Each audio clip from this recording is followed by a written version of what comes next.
Hello, Eshin here, and if you've been following Predator Hunting Grounds, and especially Rogue Z, you'll know that a lot of people don't find the fireteam fun. So how do we fix that? We could introduce content, but it depends on the content itself. More maps might not necessarily help because we still have 3 other maps that you might get, and if your map RNG is awful, that's not going to really help you. And gadgets and perks, it also depends because if we introduce a Semtech grenade, that's not going to be interesting enough for the fire team to consider playing more. But one way we can do it is by reworking classes.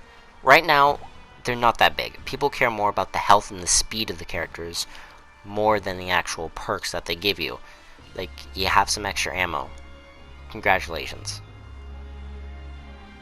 So how do we do this?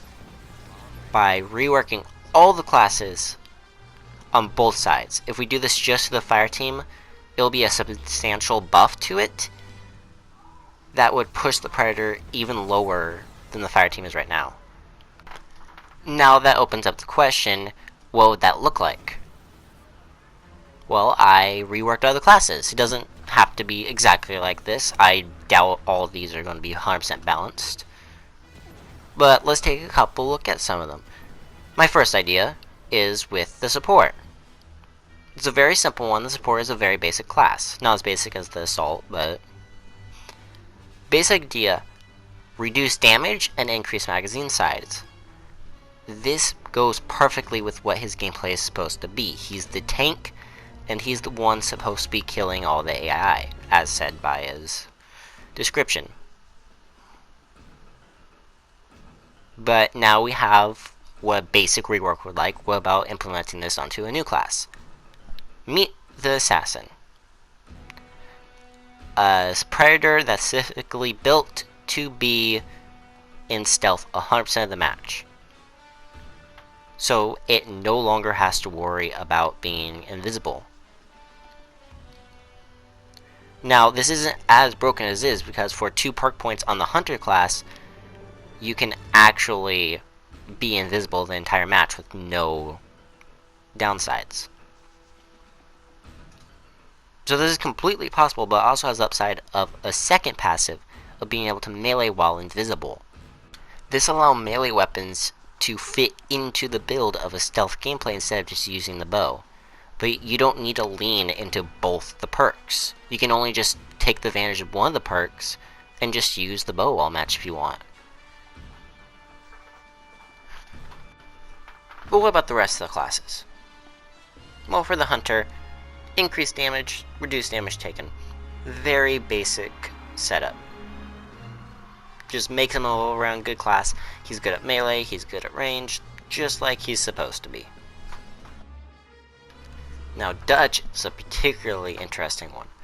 He can't mud up anymore, but instead, he makes traps when he looks at the ground. These are very basic.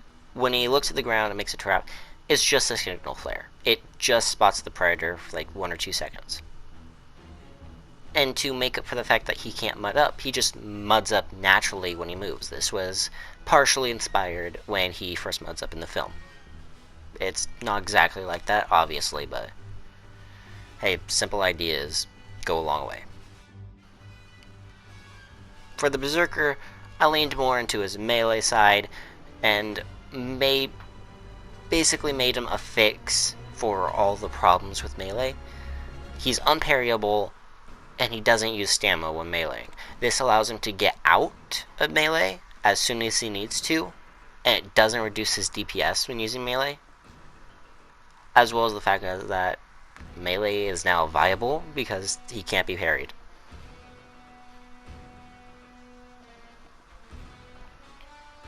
Scout class, also very simple. He already has unlimited heat vision. That's already a base. So I just put that in there. That was very easy. But now I changed it to that tracks don't disappear. For anyone who doesn't know, for fireteam mains or for people who don't use heat vision that often, you can see the heat of footprints left by unmudded fireteam members.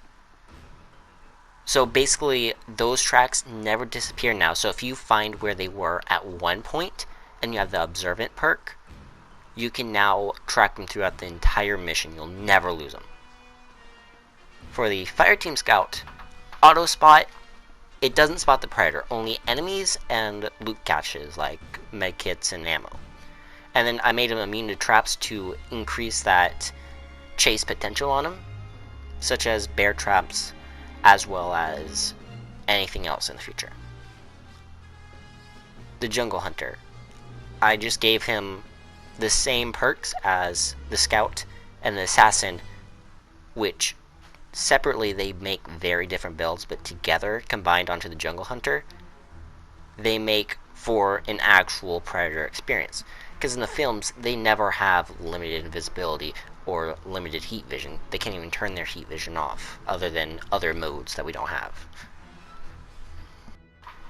Alright, before anyone calls me an idiot for this one, I'm not talking about being completely invisible while you're have the cloak on. I'm just talking about generally here. If you're uncloaked, you'll automatically transition to a cloaked state while still, and then be uncloaked when you start moving. This doesn't use any energy, and you don't make any sound. And also, while you are invisible and standing still, it'll stop using energy, and you'll stop making sound. As for regeneration, I don't really know how to make this work. It's just an idea. Maybe it's a very slow regeneration for the entire health bar, or maybe it's a slightly faster regeneration, but it only works up to 1/10 of his health. Recon's a sniper. I went fully into that. Damage marks enemies. This would vary based on how much damage you did. You just tag them with the vector, that's like a blimp. Anyone who's looking at the predator's direction will know they're there, but beyond that, no one else will get information on it. You tag them with a sniper rifle though, especially the bolt action one, they will be marked as long as a typical mark is. As for the no fall damage, I made it so that the recon could separate from their team and go onto a sniping vantage point, and then jump down whenever needed. It'd also be fine if they just made it to the base game's original fall damage, which was bugged. Samurai, I didn't really know where to go for this one. You block damage. My guess would be that you would replace the leap button with having a melee button. Or, sorry, you would replace the leap button with a block button. And then when you unequipped the melee weapon, you could then leap again. And then unbreakable biomass, that was just me trying to lean more into the fact that he's a samurai, which doesn't make any sense at all, but his mask is a huge part of his getup. So Assault, again, a very basic character like the Hunter class. Increased damage overall, knife, secondary, primary, grenades, everything. And then I also gave him weapons expert, or I guess in the image that would be gun expert. Basically what this does is increase handling. You move faster, you have maximum mobility with every weapon, and then you also reload faster and swap weapons faster. Generally, you're just better at handling weapons. The Elder Predator, in a way, was inspired by the final Titan you unlocked in Titanfall 2, where you leveled up basically, not entirely, but basically by killing other Titans. So the basic idea is you would have a certain level up bar. So think of League of Legends in a way where it resets every game, but there's still like a minor level up bar. And you got less experience from killing AI and more experience from killing fire teams. And the more you killed, the more health, the more stamina, the more energy you would have. So that's the very basic idea, but it also adds a skill gap because you have no passives until later in the game. So that's all the classes, at least for now. There is the Jungle Hunter, or not the Jungle Hunter, sorry, the City Hunter releasing tomorrow. So I'm not doing that class yet. But tell me what you think of my ideas, and if you liked the video, please leave a like, subscribe, and I now have a Discord.